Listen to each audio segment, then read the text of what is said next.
Hello, maurieos Q&A number 1. Where have you travelled? Hello, welcome. Let's get on with the show.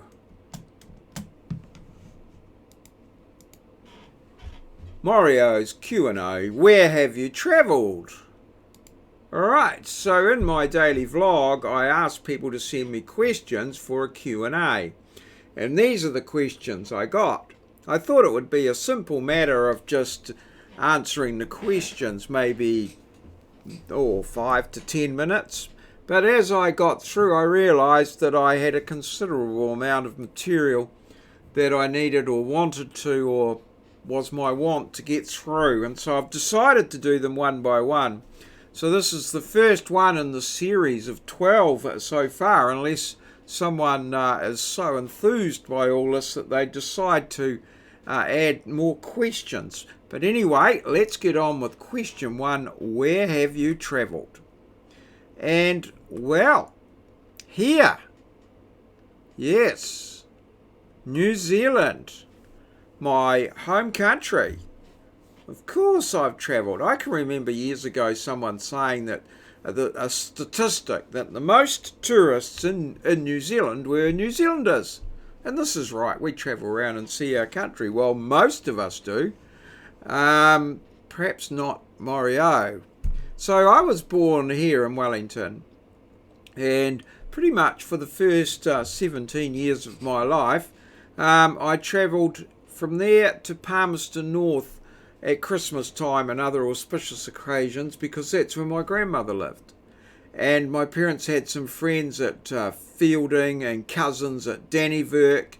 I think I went up to New Plymouth a couple of times as well. But generally I was pretty much stuck on the lower part of the North Island of New Zealand. I don't think I might have done a Picton ferry crossing at one point. And then a couple of times we went down to Littleton, to Christchurch, to play rugby. And so that was pretty much it for the first 17 years of my life. And then my parents let me loose, and a few mates, myself and mates, we travelled north up to Katikati, and we stayed there, and then cut across to Ngaruawahia for a music festival, and then back home. And I worked for a year, I think, and then I got accepted down to Otago University. So I travelled down there, did a few side trips to Invercargill, I think, Christchurch, a couple of times, or once or twice. Nothing major. And then on my way home, a group of us travelled up the west coast of the South Island and across to here. And then, I worked in most of the lower North Island in and around here as part of my job as a surveyor, until I went up to Huntly and worked in the coal mines in Huntly, where I got to see a little bit of the Coromandel Peninsula and the Bay of Plenty a little bit, Rotorua, I think. I have went over to Napier once for a conference. And I have been up as far as Paihia, I think. Auckland a few times, and out to New Plymouth, Taranaki, Opunake, in and around there. But not that well travelled in my home country, I have to say. But I've done a little bit of travel, and as a surveyor, I see these things quite closely and get into some quite interesting places that other ones people don't go by. But why I haven't travelled? I used to get a lot of car sickness when I was young, so travelling was not something I chose to do. And I'm not a great traveller, I guess.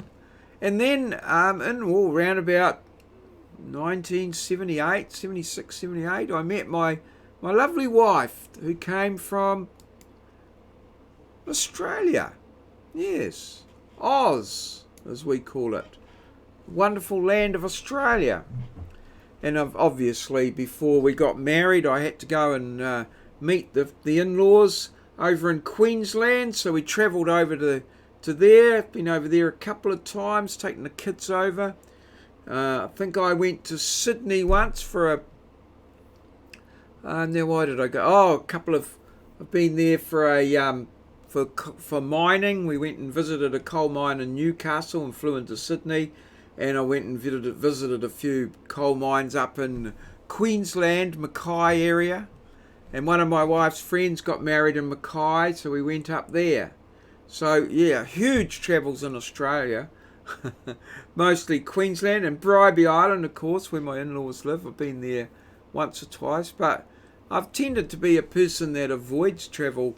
Really, I don't seek out travel. I'm quite happy in my own little space, and so that was. And then a friend of mine's daughter got married, and so we all went over to the marriage or to the wedding in, yes, Rarotonga. And I went over for 10 lovely days in Rarotonga. I really did enjoy it over there. It's a great little spot. Yes, very politically incorrect over there. They have such things as a $3 note, and they don't seem to have any copyright laws. And the great little island lifestyle over there. I really enjoyed my 10 days over there. And we came back, and then, well, my own son got married, and he travelled to the United States and studied at Boulder, Colorado, and then he got married to Lindsay who's from Ohio. So we all travelled over, flew into LA and then over to Denver, and then took the Uber to Boulder in Colorado in the US of A. And that's it, and then back home. And yes, I did my annual trip down to Wellington to see my parents now that I'm eventually came to settle in Narrawahia, where I'd been for the music festival. That was just coincidence. And there it is. That's pretty much all my travel that I've done. So nothing much to add there. If you've got any questions, in the comments below. Thanks for watching, liking, subscribing, commenting. In the comments below, I answer all my comments. So that's pretty much it. That's it. That's all I've got. So on to the outro. That's all, folks. This has been a maurieo presentation, recorded live in our studio at Narrawahia, capital of the Waikato district, a district towards the top of the North Island of Aotearoa, New Zealand, the land of the long white cloud. We're a little country right at the bottom of the globe, a place where Kiwis live in a paradise we like to call God's own country.